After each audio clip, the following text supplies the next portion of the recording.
The BBC's Director of Engineering, Bill Denny, formally opening the new purpose-built headquarters of BBC Transmission in Warwick Technology Park. You could be forgiven for thinking that the requirement for such a building is outdated, that satellite, cable and optic fibre will shortly consign UHF TV, not to mention medium and shortwave radio, to the history book. That's not our image of the future. The BBC has always been at the forefront of telecommunications technology, and that's where we intend to stay. We're planning for the 21st century, aiming at the future. To most people, a radio or television transmitter is an anonymous grey steel mast or tower, probably situated on some remote hilltop. That's usually the sum total of their knowledge, because BBC Transmission prides itself on being a transparent service. When it's doing its job properly, nobody's aware that it's doing it. So what do the 1,000 or so people who work for Transmission do every day? If you ask them all individually, you'd probably get 1,000 different answers, and totally different answers again tomorrow. No 2 days are the same. Staff are employed in one or other of two departments which work very closely with each other. Transmission engineering concerns itself mainly with the planning and engineering of major communications projects, transmitter and antenna installation, monitoring and control, fixed and mobile microwave and satellite links, to name but a few. The majority of BBC Transmission staff, on the other hand, work in transmission operations. They're responsible for operating and maintaining the 1,000 or so stations which provide 2 television networks, 4 national radio services, regional and local radio, as well as a global network of world service transmitters. Because the characteristics of high-frequency propagation require frequent changes of waveband, engineers manning the world service transmitters are amongst the very few who regularly work shifts. The transmitters, traditionally referred to as shortwave senders, operate from 4 sites in England and various other stations around the world, from Hong Kong to the West Indies. It's easy to think of this 300 kilowatt HF sender at Wolferton on the Welsh border as an anachronism in an age where a satellite covers a continent with a few watts. Not so.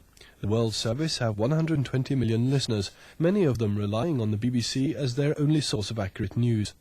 With audience figures that size, it'll come as no surprise to discover the BBC is engaged in major re-engineering to improve its overseas services, using satellites to provide programme feeds to the more distant transmitters.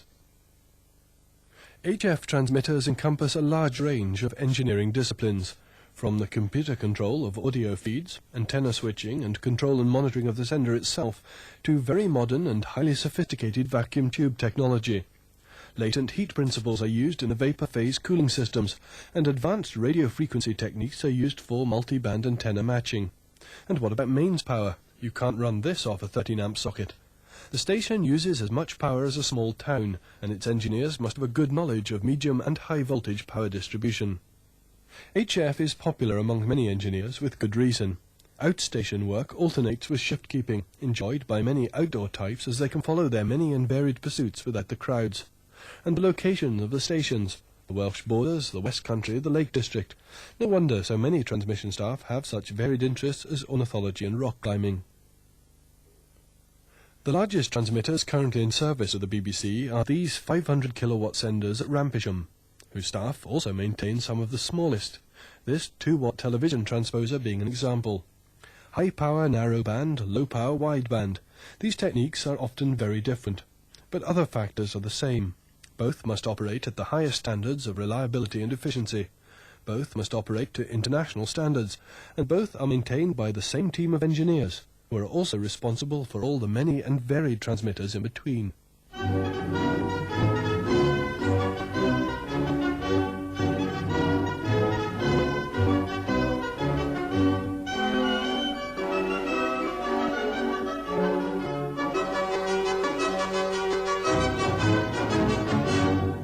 BBC World Service for Asia. And a very good evening from BBC Radio Shetland. News and information. Radio Guernsey. Good morning. You're tuned to BBC Radio Orkney.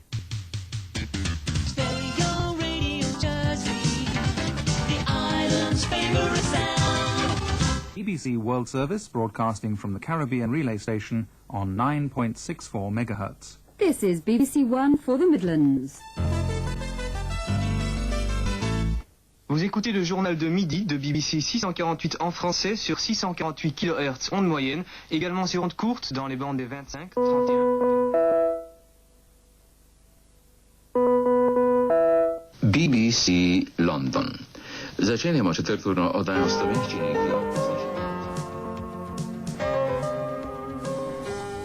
Maintaining transmitters is only half the story, however. Each must have one or more program feeds. All television and most radio transmitters are unattended, so there must be means of monitoring them. How do you keep the nighttime monitoring centre in London informed about the picture quality of BBC One in the Outer Hebrides? Control and monitoring absorbs a great deal of effort in transmission group. Automatic switching of programs, both for local program opt-outs as well as for circuit failures, reserve equipment changeover, abnormal propagation, power failures, all have to be taken into account and the information disseminated to the staff involved. Even this is always straightforward. The engineer in Newcastle may not be interested in problems at Lancaster, but a fault at Carlisle may be very relevant. Naturally, most maintenance is carried out during the day, and the system's designed with this in mind. Normally, there are 5 monitoring and information centres, MICs as they're known, 1 each in Scotland and Wales, and 3 in England. Most of them operate for 12 hours a day, all the nighttime data being handled by one centre.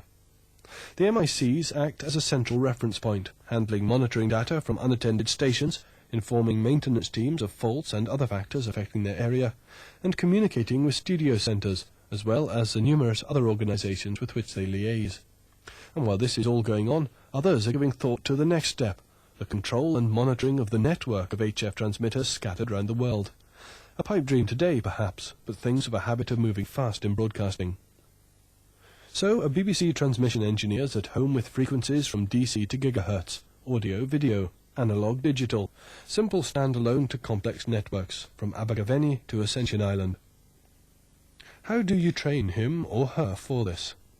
Perhaps because so many senior staff in BBC Transmission have themselves worked up through the ranks, the training schedule, both for school leavers and those with higher education, has been carefully planned out.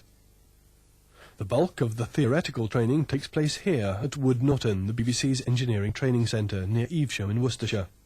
Classroom and lab work take place on residential courses, which, although intense enough to require spare time study, do leave time for the various sporting and social activities both at Wood Norton itself and in the surrounding area. Those with higher education will undertake 1 course here, school leavers normally 3. Although all engineers will return for specialist courses from time to time throughout their careers. Nor is the theory purely abstract. Lecturers such as Kit Norfolk are practical engineers who can put over the theory rather than pure academics. But that's not the whole story. Although courses at Wood Norton provide a large part of the basic training, there are 2 transmitter schools. This one's at the large HF station at Wofferton near Ludlow in Shropshire. Here you get acquainted with the more practical problems of everyday transmitter life, the care and feeding of large transmitting valves, complex antenna systems, all the other details that make up the day-to-day running of a large transmitting station. Not far away, at Sutton Coldfield, just north of Birmingham, we find the Television Training School, getting first-hand experience of advanced UHF Klystron techniques the BBC helped pioneer and develop, playing computer games as well. A BBC Master programmed to simulate such activities as Klystron tuning, but without the expense and risk of damaging the real thing. Then there's monitoring, control and program distribution to study. Sutton's ideal for this. Its MIC deals with stations all over the Midlands, from the Welsh borders to East Anglia. How the system collates information from the various sources and disseminates data to maintenance teams. How it's been engineered to cope with all the idiosyncrasies inevitable in complex transmission networks. Add to this the quantitative and qualitative assessments of various impairments. Streaking on BBC Two becomes a technical fault rather than a saucy news item. Maintenance of RF modules is another aspect of the course. Specialist training techniques are involved, translating theory into practice. There's a lot to learn in 6 weeks.